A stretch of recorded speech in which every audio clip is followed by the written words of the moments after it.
All right, everybody, let's talk about lesson one, which is what is heat?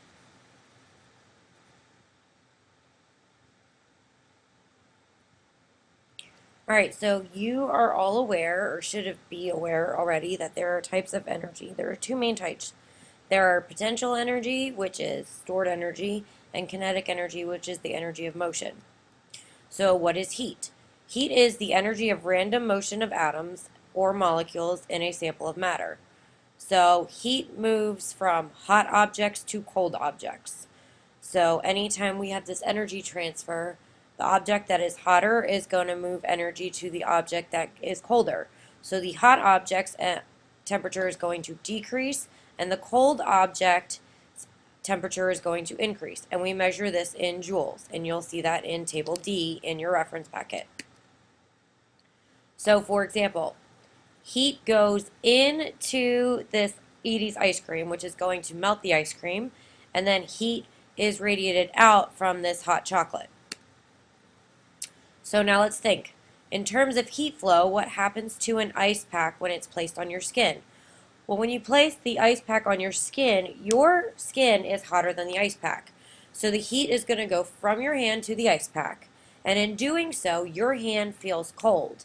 And the ice pack gets warm, and that's why the ice melts in your ice pack. So let's look at a practice. In a laboratory, a student makes a solution by completely dissolving 80 grams of KNO3 solid in 100 grams of hot water. The resulting solution has a temperature of 60 degrees, and the room temperature in the laboratory is 22 degrees. What is the direction of the heat flow? So think about this for a second, and then unpause the video when you're ready. All right, so since the solution is 60 degrees Celsius and heat goes from places where it's hot to places where it's cold, so the 60 degrees, the temperature and the heat in the 60-degree solution is going to move into the surrounding air molecules in the laboratory and increase the temperature around where the reaction vessel is happening. So what is temperature? Temperature is the measure of the average kinetic energy of the particles in matter. So if you have a lower average kinetic energy, then you have a lower temperature. If you have a higher kinetic energy, you have a higher temperature. And remember, these arrows signify how fast the objects are moving. So if you have short arrows, then the objects aren't moving as fast. If you have longer arrows, the objects are moving faster. So, in which sample of water do the molecules have the highest average kinetic energy? Pause the video and unpause when you're ready. Great, well, welcome back. Well, if you're looking for a sample of water and you want to figure out which one has the highest kinetic energy, you're going to look for the one that has the highest temperature. So your answer should be A in this case, because you have 20 milliliters of water and they're at 100 degrees Celsius. So they are going to have the highest average kinetic energy. So let's talk about energy changes during reactions. We have exothermic reactions, which is a release in a heat, and energy is going to be on the right side, so it's going to be a product. Or we have endothermic reactions, which absorb heat, and energy is going to be a reactant on the left-hand side. Table I shows the energy changes for specific reactions, and we signify that by using delta H, which is change in heat of reaction. So if your delta H is negative, then the heat is exothermic, it's leaving the system. And if your delta H is positive, that energy goes into the system and it's endothermic.